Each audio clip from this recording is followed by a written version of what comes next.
Welcome to Music and Medicine. I'm your host, Dr. Moshe Lewis. I'm so excited to be joined today by a legendary actress, Gloria Hendry. You all know her as the first romantic interest with Richard Moore in James Bond series, Live and Let Die. She's done so many movies over her career, and we are just so delighted to have you join us.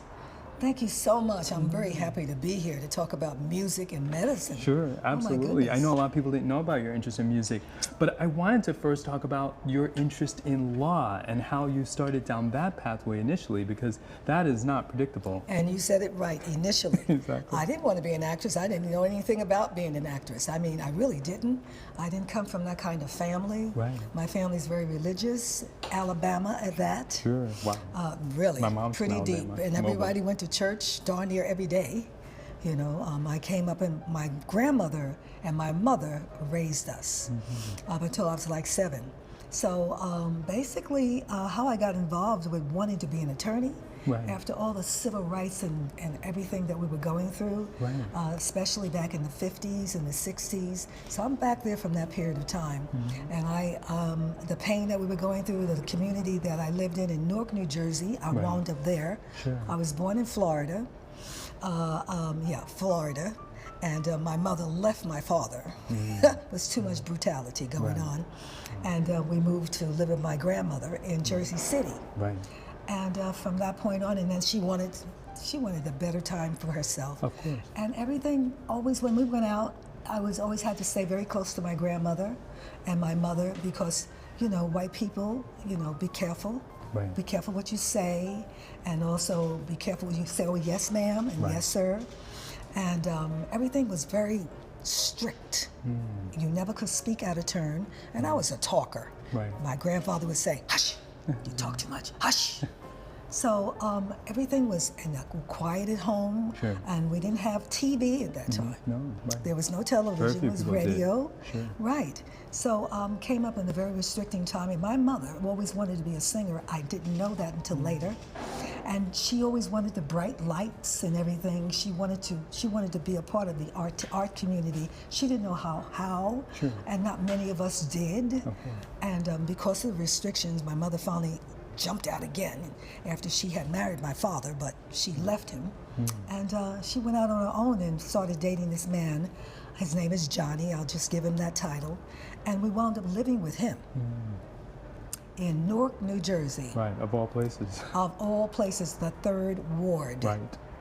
At that time was the murder capital of the United States. Right. It was pretty rough. So I hung out with the guys a lot. Right. Because I saw the girls often getting beat up and raped. And it was pretty difficult. And the guys would always run me from school, you know, always hitting on me. I guess now I can see it in hindsight. Right. Dropping mirrors on the ground, Sure, look up your skirt. And I had a briefcase all the time, and I would swing that briefcase. Sure. Get out of here, get out of here. And I learned how to run. The guys taught me how to fight. Right. I was a bike rider because we didn't have television. My mother said, just as long as you're home before it's dark. Right, yes. And we would get out in the streets and play hide and seek. All day. Or dare. We used to throw ourselves down the middle of the street, and the cars would come around the corner and dare them to run over us. And also hit the fence of the school, because I lived right next door to the school. They'd hit that fence and climb over that fence, you know, and play touch football, basketball, and running. Sprinting. Right. We used to have these barrels out that we used to run around. And I also played violin because it was this kind of school it was. Sure. Everybody had to have an instrument. Right. And it was a white school before, but Sure, we started moving in and all, you know, when the black people move in, White and matter of fact, the word black, you call me black, I kick your ass. Wow. Because in those days, black was give back. Right. You know, now we're calling ourselves black, and it's sort of hard every now and then to embrace that, because from where we came from. But yeah, so I used to run and run around the barrels, and the only person that could beat me at school was my sister. And we had gymnastics, so I used to get to do the horses and do the rings and everything. We were all, that was our gym. Everybody was very, very very vibrant, very strong. We did gymnastics. We also had a music. Right. And the violin, I used to play with the all-city orchestra on Saturdays. They picked me out of the school I was in and put me with the all-city orchestra. A matter of fact, not all-city orchestra, but at Weequahic High, I think it was Weequahic, but a school where they had principal daughters, everybody who was very well off, Right. and we had to go to school, had to go over there on Saturdays with my sister. Right. And hang out with them, and they all absconded from me. It was like, I always felt misplaced, you know, like you had done something wrong, and everybody would just look at you as though you were nothing. But they gave me the outside seat, affirmative action, Sure. remember? No, it was before affirmative action. They gave me the outside seat to play my violin because I had a very good posture and good sound. And one day, my sister was with me, we were crossing the street, and unbeknownst to me, she was a principal's daughter. Okay. But she took my sister and said, nigga, and knocked her down Wow. in the middle of the streets with the traffic. I hauled off and socked her. Well, months later, unbeknownst to us, my mother probably got the mail, but she didn't know what it was from the courthouse. Mama said, I got to go to court. So she went to court and with me, and the judge said, what have you got to say for yourself, young lady? And I got ready to speak. He said, if I ever see you in my courtroom again, I will put you in juvenile. I couldn't even explain. Right. It was such pressure on me that I was standing there with, but she did, and I couldn't explain. And you know, that stuck with me for years because I was on a set in the Philippines, Right. the star of the movie, and one of my stars that was with me, she gave me a hard time, and she tried to pick a fight with me. I was in the Philippines. Sure. She tried to pick a fight with me, and as she proceeded, I was like, Trying everything you could. oh Hold my back. God. And the producer walked over, Gloria, don't do it, don't do it. I'm like, but it was her, And I couldn't do anything, Right. and I felt so restricted. Okay. That same feeling came over me.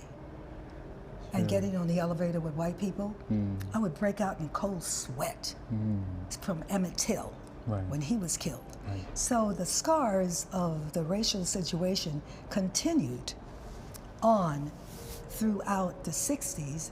And when I was graduating from grade school, Right. 8th grade, my counselor said to me, what do you want to be when you grow up? I want to be an attorney. Right. Well, during those times, women were not to be Right. attorneys. Sure. And black women on top of that. Very rare. And if a woman of color, forget about Unheard it. of. And not only that, you were supposed to graduate high school and get married. Right.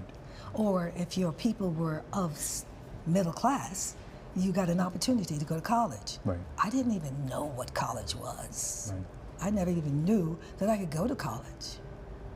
And I had A's and B's. Right. And I excelled, but nobody talked to me about it. Right. They never brought it up. Also, my athletic situation, I was right at the top of my game. Right. Nobody talked to me about Right. Olympics. Scholarships or anything. Right. and nothing like that. So so he said, well, you can be a legal secretary. And I said, okay. Sure. And I did. I went to Essex College of Business for law. Right. And I Absolutely. graduated from there. And my first law position at a law firm was in NAACP in New York City with Robert Banks and Roy Wilkins and Barbara Morris. Sure. It was a 3-person office with Princine, who was the head secretary. Right. And she began to train me, and I worked there until Martin Luther King was killed. After I saw John F. Kennedy was killed, Robert Kennedy was killed, and then I think it was Martin Luther King when he was killed. Right. And I said I had it. I got tired of the knots in my stomach, and every day it seemed like we got bomb scares. Right. And I walked out crying my eyes out as I was looking at the television cameras in New York City. And I started working because of affirmative action. Right. You will always be the first person of color to work for the firm. Of course. So I was working with this account executive. He was a vice president of an advertising firm. He wanted to turn me into account executive. And he Right. went to the Playboy Club all the time. Right. But in the meantime, for some reason, I would walk down the streets in New York City, photographers would stop me and say, can I take tests of you? Wow. You know, and I'm like, oh, okay. You know, yeah, I'm open, yeah. So I started slipping slowly into the entertainment industry. And not only that, somebody was, what was his name? Bill Parrott, I think. Silver Lady. I did a movie called Silver Lady. It's not on the charts anywhere, but I did a movie called Silver Charts. He wanted me to be in his movie. I got that movie, and it was not union. Sure. I didn't know anything about Right. How would you? Screen Actors Guild, anything like that. And this was happening as I was even working at the NAACP, so, and also in Newark when I was still living there. People would say, would you model for me? I have some hats. Would you model for me? Because women in those days did a lot of fashion shows right in the community, and they would do their own fashion shows in the churches, or, you know, rent a hall and invite their buddies, and we would play that game. Yes. And that's what I was doing too, modeling here and there. Then all of a sudden became an illustrative model. Sure. And in those days, we could only be represented by Black agencies. And it was Grace Del Marco, and then eventually it was Black Beauty Agency, and yeah, Grace Del Marco, and I think there was another one in the 60s. Right. Wow. I was represented by both of those, and who was around? Helen Williams, top model in Vogue magazine, and she came out of the 50s into the 60s, and I used to look at her with the Pillsbury hat on. Yeah, I want to be just like that. I used to cut out, you know, from the, you know, and we didn't have a television in those days in my house. We had radio, and I would make my own clothes, because we went to school, and you know, grade school, they taught you how to sew. They taught the guys mechanic how to build things. Everybody, when you graduated from grade school, from, you know, regular high school, you had a skill. You can go to work. Sure.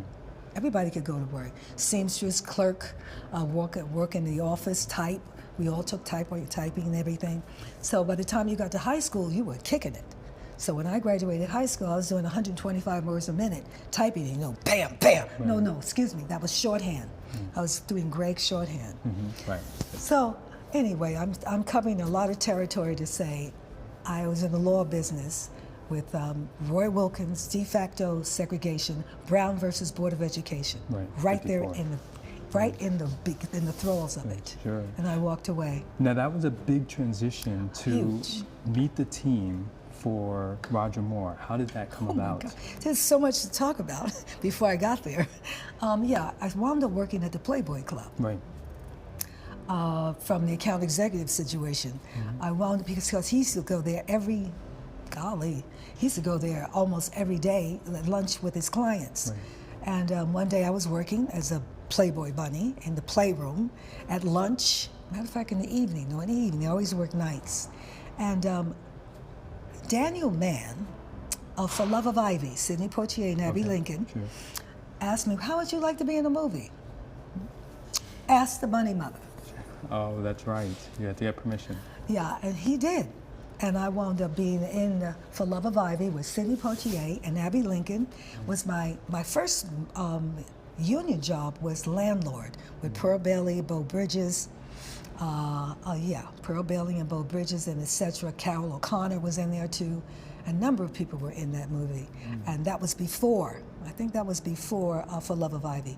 But yes, so I had been in 2 movies already before I got to Bond, but I was living in New York, Park West Village, eventually, and I started getting a little recognition of I was doing a lot of commercials, which was only a handful of us doing commercials in those days.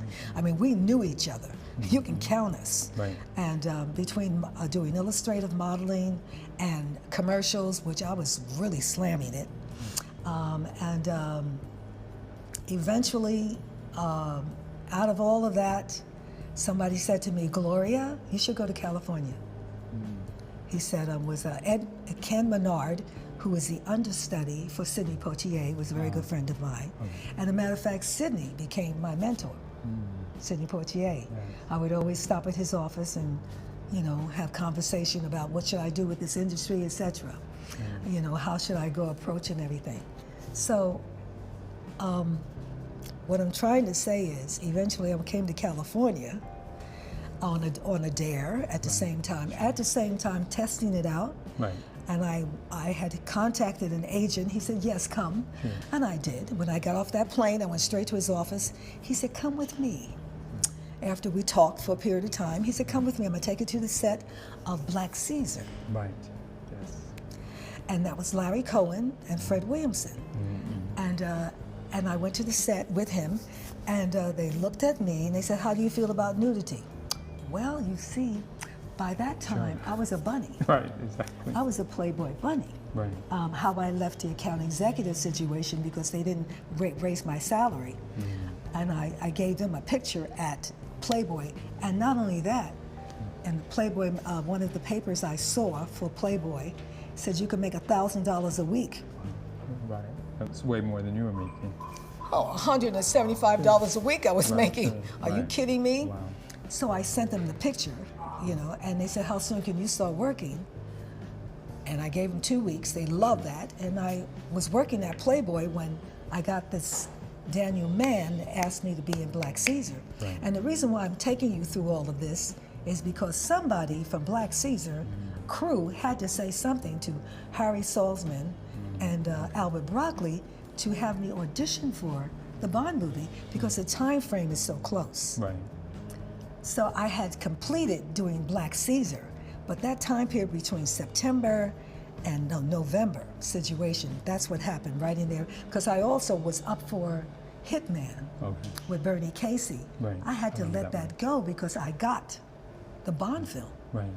But how I got the Bond film is my manager, Lloyd Comar, in New York, he said they want to see you. I had wound up being in California anyway. Somehow I was in California. He said they want to see you for the Bond film. And I went, I had to check my schedule.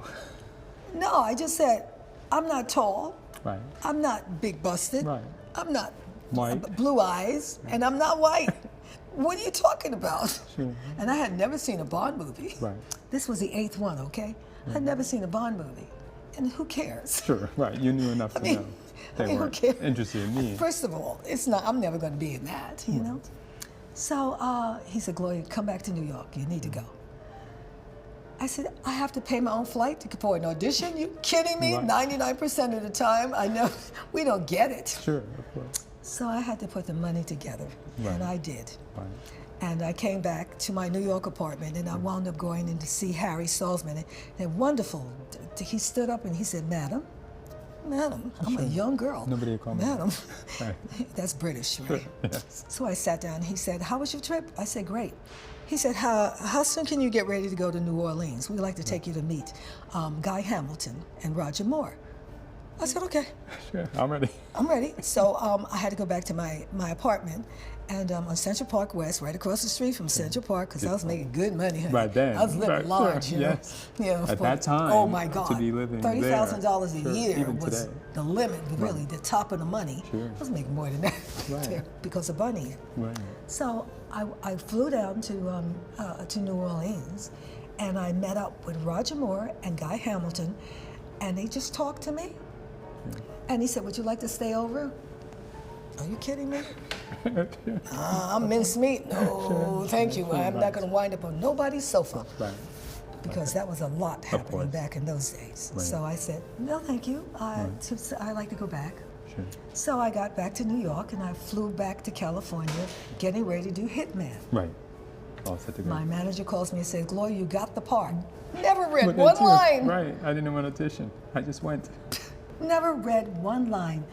Anyway, they flew me into Jamaica, and they had in Jamaica's newspaper, Gloria Hendry, Jamaican comes back home. Right. Right. Never. I'm not a Jamaican. I never lived there in my life, and I wasn't born in Jamaica. Right. Wow. So it was a setup to get me into London, to get me into England, the UK, because they were not allowed to hire anyone outside of their country Interesting. that wasn't British, and especially of my hue. Sure. Wow. So they had to finagle it. Interesting. So I had to come back. You had to come in with, yeah, she's a Jamaican.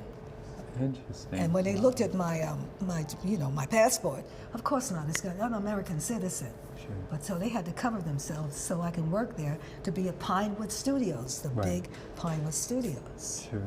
And I spent like about a month or two doing interior. Sure. Wow. You know, yeah. And then I got a phone call from American International Pictures, which now I think MGM owns, to star in a movie with Jim Brown. Right. Wow. Slaughter's Big Ripoff too. Yes. Wow. Amazing.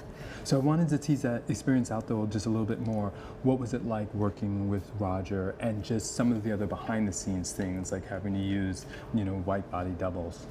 Oh, well, first of all, I was treated like a queen. Yes.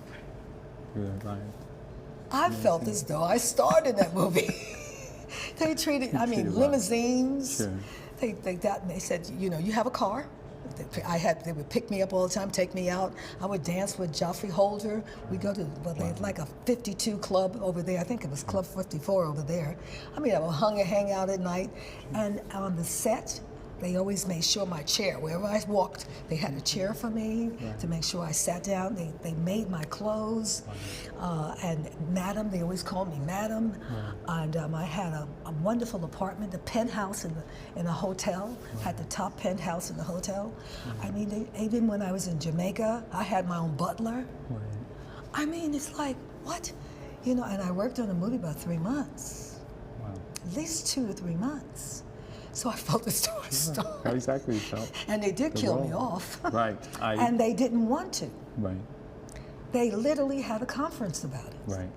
Tell us about that. Yeah, they did not want to kill me.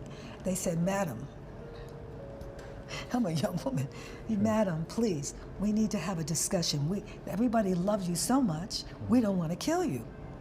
So literally, they went off maybe for a day, and they discussed, and they came back with just too much to cut the movie down. It was too much involved. Oh my God. I think so. It says too much involved. So there we are. So I had to turn around and go to the UK, and had to kill me. And on the set, I had ants all over me with that sugar blood. Right. When they shot me. But basically, they treated me very well, and they kept apologizing about the role that I was Rosie Carver, because and also Jane Seymour came in the same time I did, because they switched roles. And I used to think that Diana Ross had the role of Solitaire. But now I have the understanding that it was maybe Catherine Deneuve. But she didn't have a British accent. I think Catherine Deneuve is French.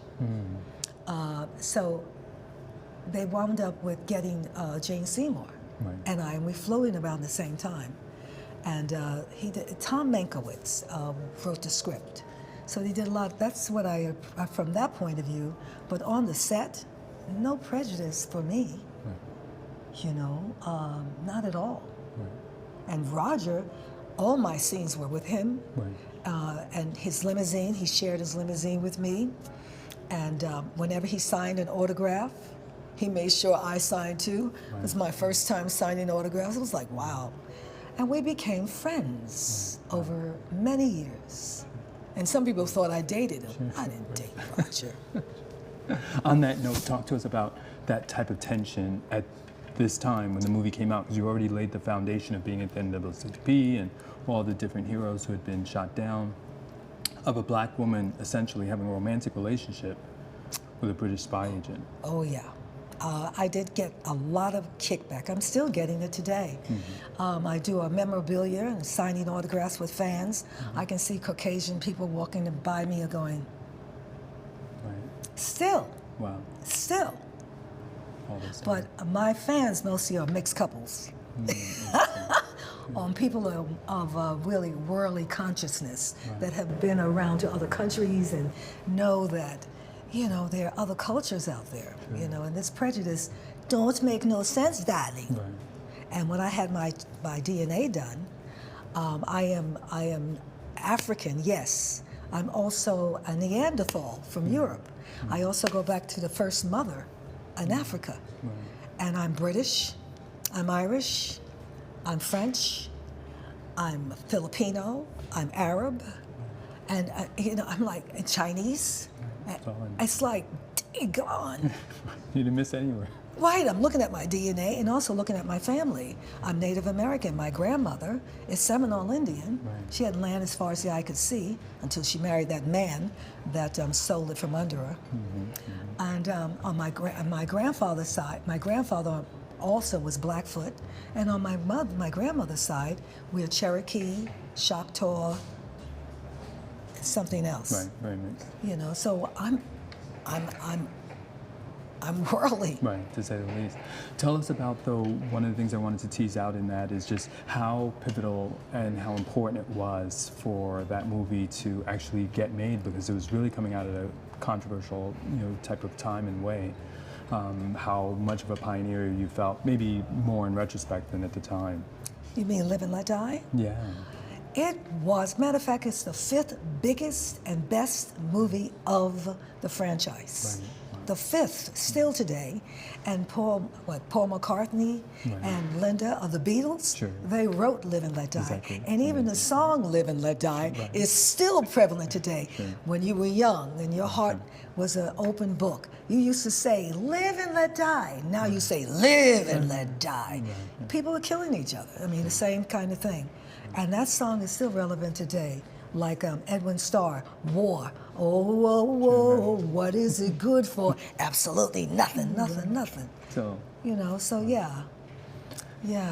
That's a great transition into something we were talking about before the camera started, which was music and medicine. Talk to us about how healing it is for you and what it means to you. I was a violinist. Yeah. Music was quite soothing, but I let the violin go because I got sick and tired of being harassed. The people were walking by, squeak, squeak, squeak, squeak. So eventually by the time I got to high school, I quit. But when I got to college, I went back to school, back in here. Matter of fact, when I came to California, after I had done Live and Let Die, I picked up the violin again at Los Angeles City College Theater Academy. Right. And I was on that in the Theater Academy there and learned how to produce my own plays and write and etc. So yes, and the question was... Sure, just music and medicine, what it means to you. And I was also a singer back in the day, in the 60s. I was also singing, believe it or not. I got a touch of that. I was a part of Singer Studios International, and we had $1 million, and I was their lead singer. And I had a 45 called Just the Two of Us with Sammy Turner. And just the two of us, and on the other side was something else. But yeah, we tried to get me off the ground, and when these studios would come out, the record companies, we auditioned for them, they said, we don't know what to do with her, because I wasn't singing gospel music. Right. And I didn't sound like I came out of the church kind of thing. So they bypassed me because I sound, I guess, too white. Right. Which wasn't like right Sarah Vaughan. Right. But eventually Sarah got through, and Carmen did too. Sure. But not many of us.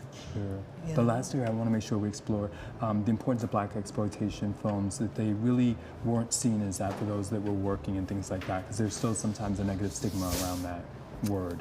It was the Black Renaissance from the time of Michelle back in the 40s and the 50s, and all of a sudden we got lost up in there somewhere. I guess the war and the Depression, the 30s, the Depression, and then the war. And then because we had those black movies where they put up sheets back then, and we had our own stories. And I think Mamie Clayton had the Black Museum who started archiving. As a matter of fact, you can touch her today, but she's no longer with us. But how was it that they called it black exploitation? I don't know exactly who did, but it wasn't us. Fred Williamson, Jim Brown, it was none of us talking about black exploitation. This was the Black Renaissance. Right. And we were writing our own scripts. Ron O'Neill. Our own films. Yeah, we were, our own films. Ron O'Neill, Richard Roundtree. Unfortunately, we lost him this year, I think. Yeah. Richard Roundtree did Shaft, and I thought I was going to be in Shaft because I modeled with him a lot. Sure. You know, he was on my portfolio and I was on his. Yes. You know, yeah. Awesome. So the times where compared today, I'm so happy to be alive today because we used to sleep on floors and non-union and trying to get through. I think you can almost say like rap did their thing today. Right. And we had poetry back in the day. Sure. With the bongos and the African beat and getting up and speaking the community with the poetry. That's how I seek rap. Sure. That's how rap came out. Absolutely, You yeah. know, What an that's how amazing rap came career. out. Tell us where we can find more about you and your memoir. Yes, my book is called Gloria Hendry, Yes. 007 Bond, Yes. Bunny, Black Renaissance. I did that title on purpose Right. so they wouldn't forget Coming me. out. Right. It's on Amazon Yes. and also sold in Barnes & Noble. Sure, absolutely. And also I'm singing with 18-piece orchestra. Okay. And Wow. my aim is to be singing with a 100-piece orchestra. But I'm singing today with 18-piece orchestra doing Bond songs as well as jazz standards. Yeah, yes, both. And with some of my incredible Carmen McRae doing a tribute to her as well as Sarah. Sure. Awesome. I Yeah, and love I'll be it. at the Catalina Bar and Grill. Yes, of course, yes. In Jared January. Bell was there yesterday. Yeah, right. Yeah, I'll be there, probably in January or February, and at the Vibrato as well. Yes, I love it. Nice. Those are beautiful. Thanks so much. This has been so delightful, just so wonderful, like walking back through time and really sort of understanding not only how far we've come, but how privileged we really are. Because sometimes you can lose sight of it. And I think your story helps really enlighten. Things were very different not that long ago. We still have far to go. Yes, things are very different. Today, I'm so happy to be alive. We have an Oprah, we have trillionaires, we have millionaires, and we're not going to be rolling back because in 1975 or 76, the doors slammed on us. We couldn't get arrested. Nobody could be working. And it seems like it was almost like the pandemic. I can relate it to the pandemic. The studios just closed the door on us because I think it got down to the organizations like Teachers Union, CORE, SNCC, and all of that, etc. They wanted to start monitoring Okay. the scripts. Right. I don't blame them. I really don't. But it was like, please don't do this to us because the studios started getting Black Belt Jones was a Warner Brothers. Right. They made money on that movie Right. all over the world.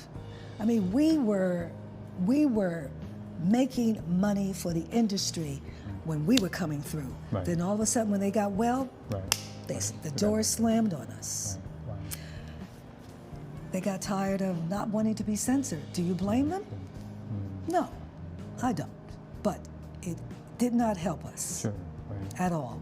So by the time went by, Spike Lee came out with A Girl You Gotta Have It. Right. That's when everything started coming back. Interesting. So I was out there. I went back to the law business. Right. Wow. I opened up my own firm called Hank's Legal Services. Sure. Excellent. Wow. And went Survivor. back and helping people set up businesses, name changes, non-contested divorces. Right.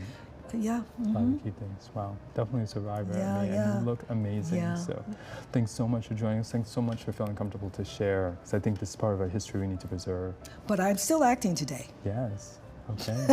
I have a movie coming out called Doris, Roger and Doris. Okay. Trying to make a movie. So hopefully, right now it's won an award. I forgot the name of the award. It's won an award, but hopefully it'll be out. No, it'll be out next year. Sure. Yeah. Absolutely. Look Yeah. forward to it. Thanks so much. When it's out, we'll come and talk again. Yes. Thanks so much, Gloria. Pleasure. Thank you so Thank you. much. Yeah, absolutely. Yes.